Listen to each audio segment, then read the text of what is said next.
Sur Codable avec François Jolin. Aujourd'hui, on va parler blockchain et rareté. Nous avons en face de nous des monnaies numériques qui valent 1000 milliards de dollars comme Bitcoin, ou des œuvres d'art qui se vendent à 69 millions de dollars. Mais d'où provient une telle valeur sur des actifs numériques? Comment contrôle-t-on la rareté dans le numérique?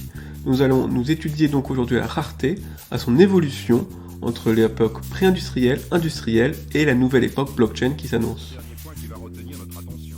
En effet, comment ces machines vont-elles bouleverser notre vie?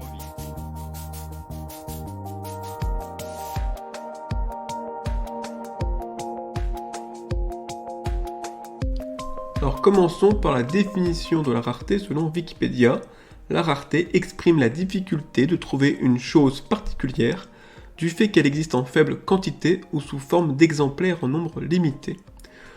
Donc avant l'époque industrielle, la rareté était subie.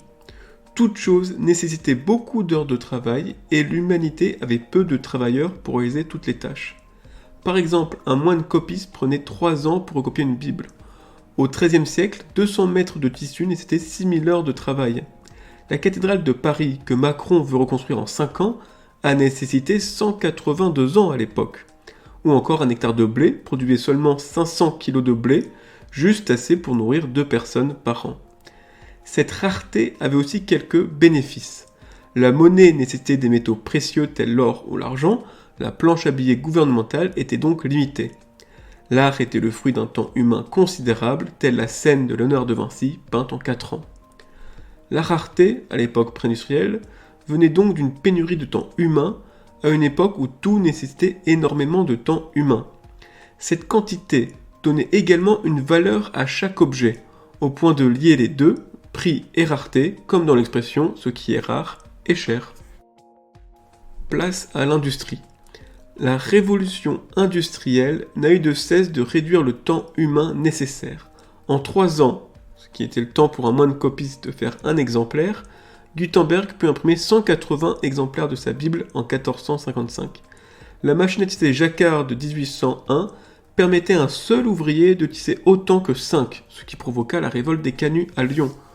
Aujourd'hui, les productions agricoles par hectare ont été multipliées par 10 et nous pouvons construire des bâtiments tels le viaduc de Millau en seulement 3 ans. Cette volonté de produire en masse avec peu de temps humain et encore moins d'énergie humaine a permis de baisser le coût de la vie, mais aussi de faire disparaître la rareté de nos vies.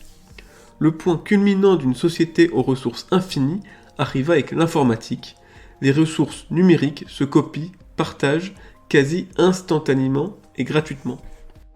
Bien sûr, cette perte de rareté dans la société est bénéfique.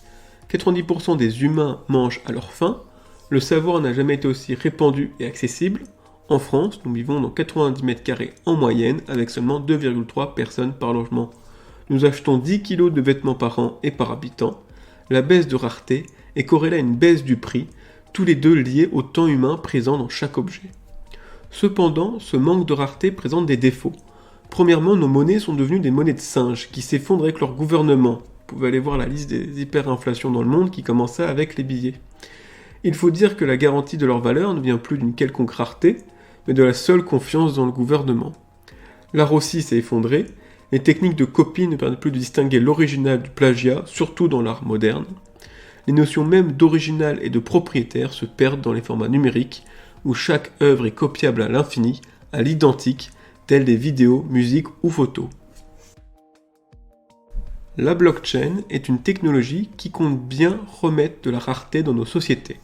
Elle réalise l'exploit de rendre des actifs numériques rares, c'est-à-dire de forcer leur existence en quantité limitée. Pour ce faire, elle va rendre ces actifs ni falsifiables, ni duplicables. C'est une véritable prouesse en soi quand on y pense. Elle s'est d'abord attaquée aux actifs fongibles avec la monnaie Bitcoin, une monnaie où la rareté est garantie par des preuves mathématiques. Ces preuves sont plus exactement du cryptage, ce qui donne leur nom aux crypto-monnaies ou crypto-actifs. La rareté ne provient plus d'un temps humain, mais de preuves mathématiques. Chaque actif est bien rare sur la blockchain, mais on peut créer autant d'actifs différents que l'on souhaite. Ce premier cas d'usage des actifs fongibles a donné plein d'autres cryptoactifs comme Ethereum, qui est une autre monnaie, Tether, qui est un tracker valant $1, Vera1, un tracker valant 1 gramme d'or, ou encore le jeton Uni, qui représente l'action et un bulletin de vote pour la compagnie Uniswap. Puis sont venus les célèbres Non-Fungible Tokens, NFT, pour les actifs numériques non fongibles qu'on peut voir comme des certificats numériques d'authenticité. Ainsi, des œuvres d'art digitales, physiques ou des objets de luxe peuvent retrouver une rareté et une authenticité forte en se liant à leur NFT sur la blockchain. Nous entrons ainsi dans un monde à double rareté. La rareté physique, garantie par une dépense de temps humain, perdurera encore sur les métaux précieux ou l'artisanat de luxe. Et de l'autre, tous les actifs se devant d'être rares, comme la monnaie ou l'art, mais qui ont perdu leur rareté par le passage de l'industrie puis du numérique, ceux-ci trouveront refuge sur la blockchain et sa rareté numérique, garantie par des preuves mathématiques. Dépourvue de temps humain, la rareté numérique n'a intrinsèquement pas de valeur. Ce qui est rare n'est plus forcément cher pour les cryptoactifs, seul l'usage et la demande de l'actif créeront sa valeur. Ainsi, le vrai Bitcoin, l'original, culmine à 50 000 $, alors qu'une copie, un projet concurrent, Bitcoin SV, n'est qu'à 270 $. Les deux ont pourtant la même rareté, 21 millions d'unités, et les mêmes garanties mathématiques. La valeur des cryptoactifs n'est donnée que par le marché, mais au moins, la blockchain permet la rareté, donc la possibilité d'une valeur. Voilà, c'est donc la fin pour le podcast de Codable d'aujourd'hui. J'espère vous retrouver très bientôt pour un nouveau podcast. Ciao!